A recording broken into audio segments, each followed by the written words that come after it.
Let her try just for fun. A young sniper laughs loudly, handing the highest recoil rifle to the small, skinny girl with neatly tied brown hair. She just stands there, checks wind direction, adjusts her scope, then pulls the trigger. The screen flickers. Target down. The entire training ground goes silent. An instructor stands up abruptly, voice trembling. That's shot. Only Ghost 7 ever made it, and everyone turns to look at the girl, no longer just for fun. Meet Isolda Reinhardt, 27 years old, German, Austrian heritage, long brown hair, usually pulled back in a practical ponytail, lean build that most people mistake for weakness, deep, cold eyes that seem to see everything while revealing nothing. She's the newest recruit, transferred to the advanced sniper training facility. Nobody knows much about her background.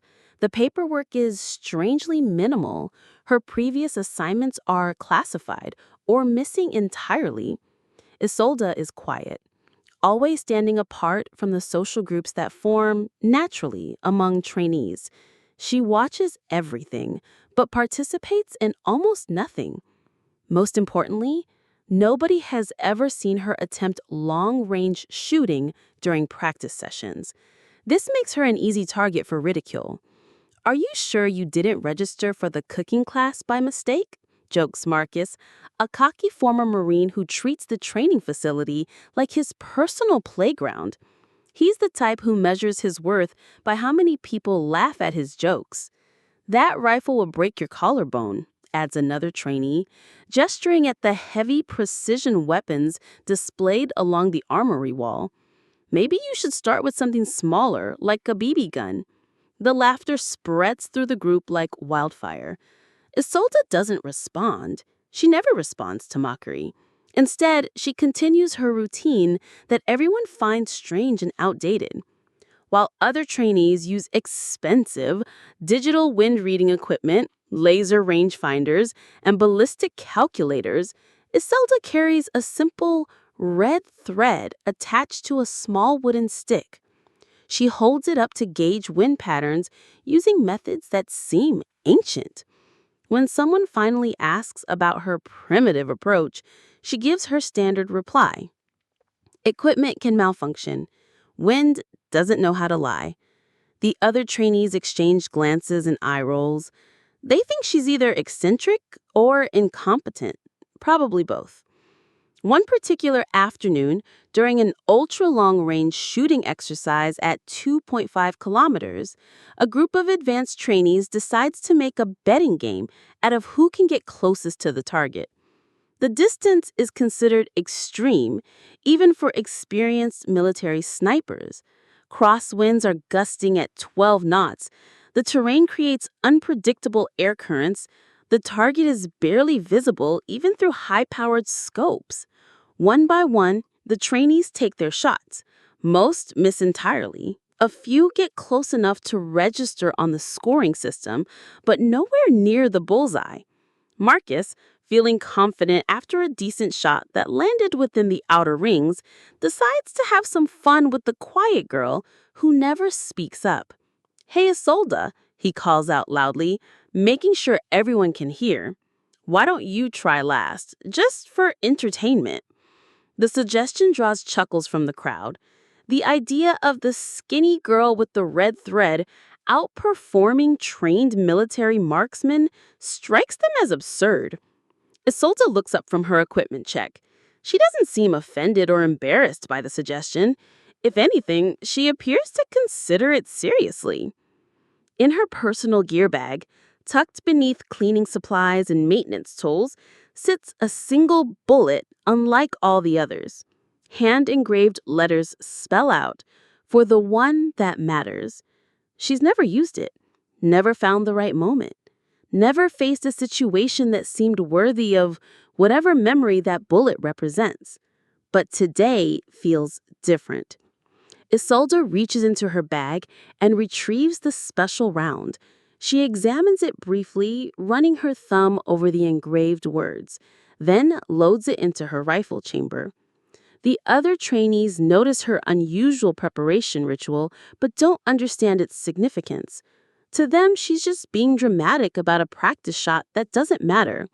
They have no idea they're about to witness something that will change their understanding of who Isolda Reinhardt really is.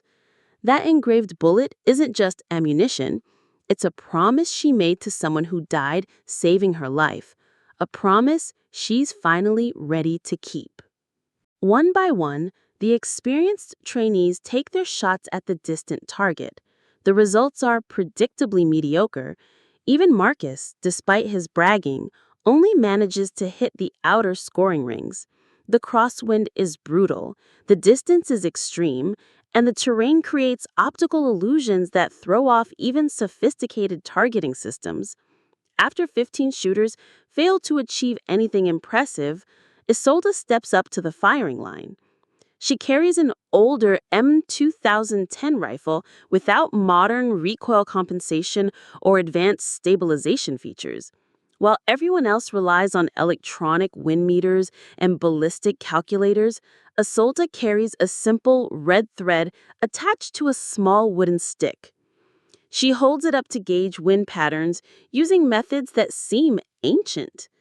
When someone finally asks about her primitive approach, she gives her standard reply. Equipment can malfunction. Wind doesn't know how to lie.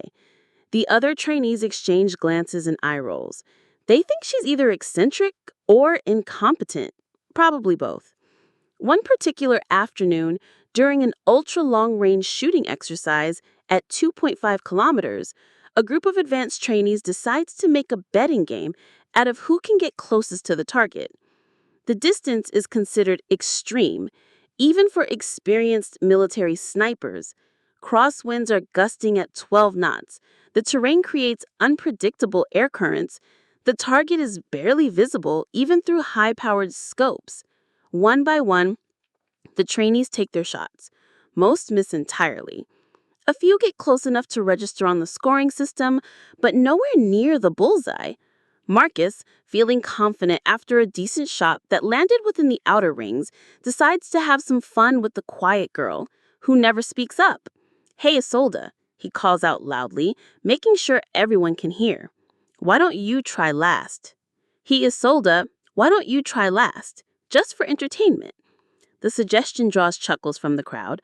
The idea of the skinny girl with the red thread outperforming trained military marksmen strikes them as absurd. Isolda looks up from her equipment check. She doesn't seem offended or embarrassed by the suggestion. If anything, she appears to consider it seriously. In her personal gear bag, tucked beneath cleaning supplies and maintenance tools, sits a single bullet, unlike all the others. Hand-engraved letters spell out, "For the one that matters." She's never used it, never found the right moment, never faced a situation that seemed worthy of whatever memory that bullet represents. But today feels different. Isolda reaches into her bag and retrieves the special round. She examines it briefly, running her thumb over the engraved words, then loads it into her rifle chamber. The other trainees notice her unusual preparation ritual, but don't understand its significance. To them, she's just being dramatic about a practice shot that doesn't matter. They have no idea they are about to witness something that will change their understanding of who Isolda Reinhardt really is. That engraved bullet isn't just ammunition. It's a promise she made to someone who died, saving her life. A promise she's finally ready to keep. One by one, the experienced trainees take their shots at the distant target. The results are predictably mediocre. Even Marcus, despite his bragging, only manages to hit the outer scoring rings. The crosswind is brutal, the distance is extreme, and the terrain creates optical illusions that throw off even sophisticated targeting systems. After 15 shooters fail to achieve anything impressive, Isolda steps up to the firing line. She carries an older M2010 rifle without modern recoil compensation or advanced stabilization features. While everyone else relies on electronic wind meters and ballistic calculators, Isolda carries a simple red thread attached to a small wooden stick. She holds it up to gauge wind patterns using methods that seem ancient. When someone finally asks about her primitive approach, she gives her standard reply: equipment can malfunction. Wind doesn't know how to lie. The other trainees exchange glances and eye rolls. They think she's either eccentric or incompetent, probably both. One both brain once saw it performed by Ghost 7 himself. The words hit the training ground like a physical force. Ghost 7 is legendary among military snipers. His kill count, his impossible shots, his mysterious disappearance during a classified operation in 2019. Most people assumed his techniques died with him. But here stands a quiet girl who apparently witnessed him in action. Rodriguez immediately calls for a background check through military databases. What they discover raises more questions than answers. Isolda Reinhardt has no official sniper training in her record, no advanced marksmanship schools, no specialized military education that would explain her capabilities. However, she does appear in classified deployment records as unidentified medical personnel attached to forward combat units in the Western Asian border conflicts, always listed as non-combatant support staff, always unnamed, always forgotten after missions ended. The more they dig, the more mysterious her background becomes. That evening, Rodriguez finds Isolda cleaning her equipment in the barracks armory. She works alone, as always, methodically maintaining her rifle with the kind of attention usually reserved for sacred objects. "I need to ask you something," Rodriguez says carefully. "Your deployment records show medical support roles, but no combat training. How does a field medic learn advanced sniper techniques?" Isolda continues cleaning her rifle barrel. She doesn't look up when she answers. "Sometimes people teach you things right before they die." Rodriguez notices something he missed earlier. Isolda's personal notebook lies open beside her cleaning kit. The pages are filled with hand-drawn diagrams showing positions, wind calculations, and ballistic trajectories. No words, just detailed illustrations of techniques that would take years to master. At the bottom of the final page, written in different ink, are the words, "I owed him my life." Rodriguez realizes he's looking at something unprecedented. Not just a skilled marksman, but someone who learned legendary techniques under extraordinary circumstances. Someone who carries the knowledge of Ghost 7, not through formal training, but through direct experience. He also realizes that whatever happened between Isolda and Ghost 7, it wasn't just about shooting. It was about survival, about promises made in desperate moments, about carrying forward the skills of someone who died protecting others. The next morning, Rodriguez receives a call from military intelligence. They want to interview Isolda about her knowledge of classified operations involving Ghost 7. They want to know what she witnessed, what she learned, what secrets she might be carrying. But Rodriguez makes a decision that could end his career. He tells them that Isolda Reinhardt was transferred to another facility, and her current whereabouts are unknown. Some knowledge, he believes, is too important to be buried in classified files and interrogation rooms. Those hand-drawn diagrams aren't just training notes. They're a promise to keep someone's legacy alive through action, not words. The truth begins in 2019, during Operation Silent Thunder, a classified mission in the contested border regions between hostile territories. The Kraken unit was deployed to extract high-value intelligence from a compromised safe house deep in enemy territory. GO7 was the mission's Overwatch sniper, positioned on elevated terrain to provide cover for the extraction team. His real name was Staff Sergeant David Chen, though nobody in the field knew that. In the military sniper community, legends become more important than identities. The mission went catastrophically wrong. Enemy forces had anticipated the extraction and prepared a coordinated ambush. The safe house was a trap. Within minutes of arrival, the Kraken team found themselves surrounded by superior numbers and heavy weapons. GO7 provided covering fire from his position, picking off enemy combatants with precision that bordered on supernatural. For 47 minutes, he single-handedly held off 3 separate assault waves, allowing most of the extraction team to reach their evacuation point. But during the firefight, an enemy mortar round exploded near his position. Shrapnel tore through his left leg and abdomen. He was bleeding heavily, losing consciousness, and completely cut off from friendly forces. That's when Isolda found him. She was officially attached to the mission as a field medic, though her role was supposed to be non-combatant support at the base camp. When radio contact with GO7 was lost, she made an unauthorized decision to venture into the combat zone alone. She found David Chen barely conscious, his blood pooling on the rocky outcropping that had served as his sniper's nest. His rifle lay beside him, still warm from continuous firing.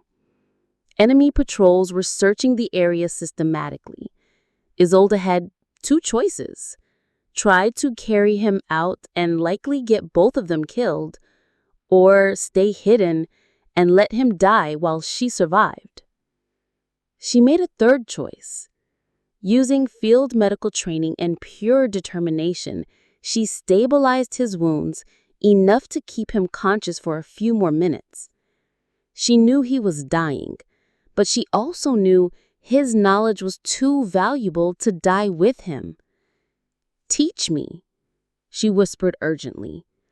"Show me how you make those impossible shots." David Chen, fighting through pain and blood loss, understood what she was asking. He spent his final conscious moments demonstrating positions, explaining wind compensation techniques, and sharing the mental calculations that made his legendary accuracy possible.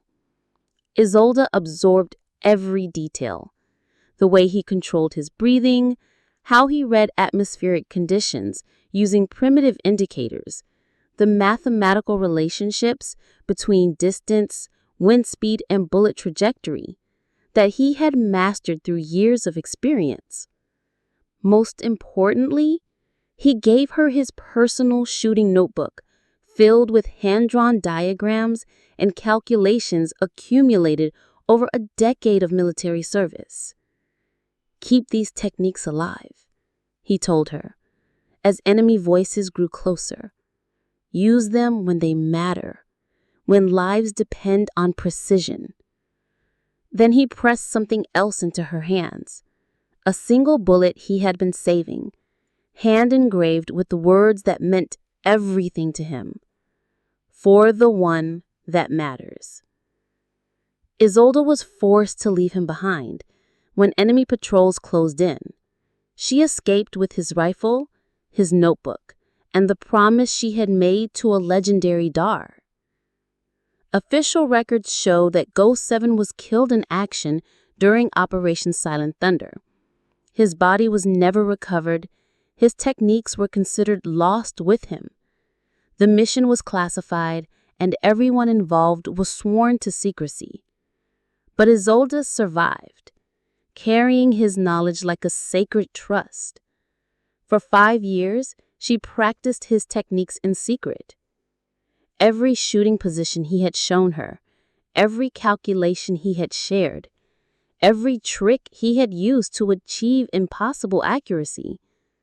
She never intended to reveal her connection to Ghost 7. She planned to carry his secrets to her own grave. Until today, when a room full of arrogant trainees dismissed her as entertainment, when they treated precision shooting as a game instead of a life-or-death skill, when they demonstrated exactly the kind of careless attitude that gets good soldiers killed. That's when she decided David Chen's legacy deserved better. The special bullet she fired today wasn't just ammunition. It was a message, a demonstration that Go7's techniques survived, that his knowledge hadn't died in that rocky outcropping 5 years ago.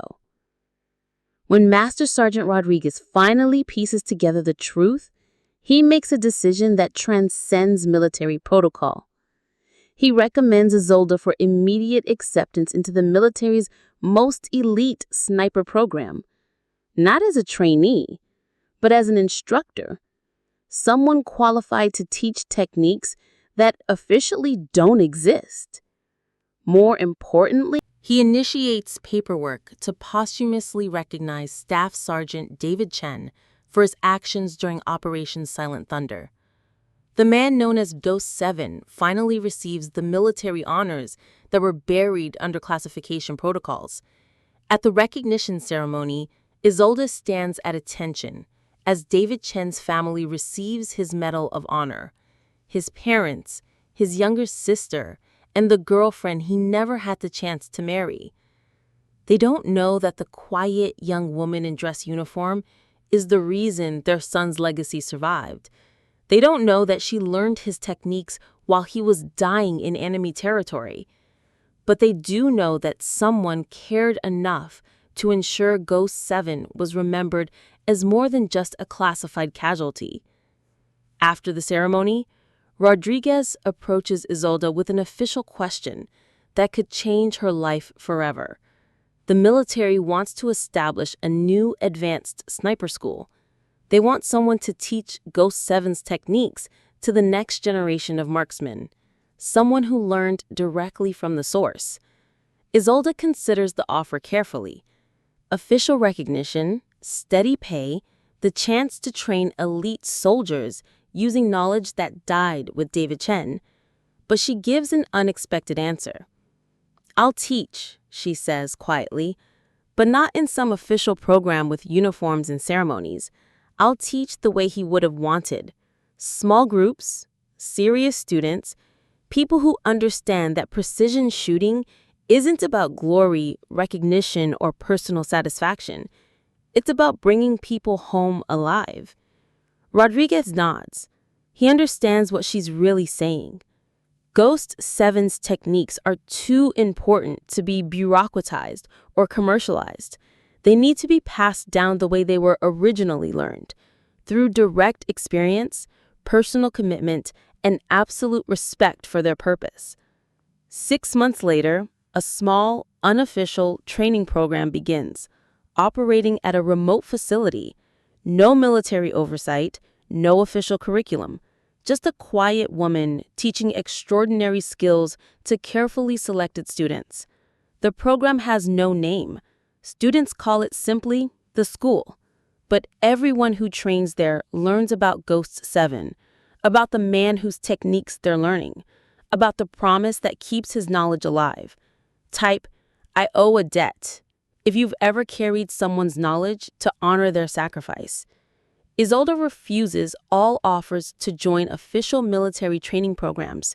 She declines interviews with military publications. She turns down book deals and documentary opportunities about her connection to Ghost 7. Instead, she establishes something much more valuable, a small, private training facility where she teaches precision shooting to carefully selected students. But this isn't about creating more military snipers. It's about preserving knowledge that serves a higher purpose. We shoot to create escape routes for people trying to get home. She tells her students during their first lesson, "We shoot to stop threats before they harm innocent people. We don't shoot for glory, recognition, or personal satisfaction." Her teaching methods reflect David Chen's philosophy: precision over speed, understanding over memorization, purpose over technique. Students learn to read wind patterns using simple threads and careful observation rather than relying on expensive electronic equipment. They calculate trajectories in their heads rather than relying on ballistic computers. They develop the kind of intuitive understanding that only comes through extensive practice and deep respect for the craft. Most importantly, they learned why these skills matter. Every student receives a copy of David Chen's hand-drawn training diagrams. They study his techniques not just as shooting methods, but as expressions of someone's commitment to protecting others. Each year, on the anniversary of Operation Silent Thunder, Isolda places a small wreath at the National Military Cemetery. The marker reads, "Unknown soldier gave everything so others could live." She never identifies herself to cemetery staff or other visitors. She simply stands quietly for a few minutes, then leaves without ceremony. But other people notice. Veterans who served in classified operations recognize something familiar in her bearing.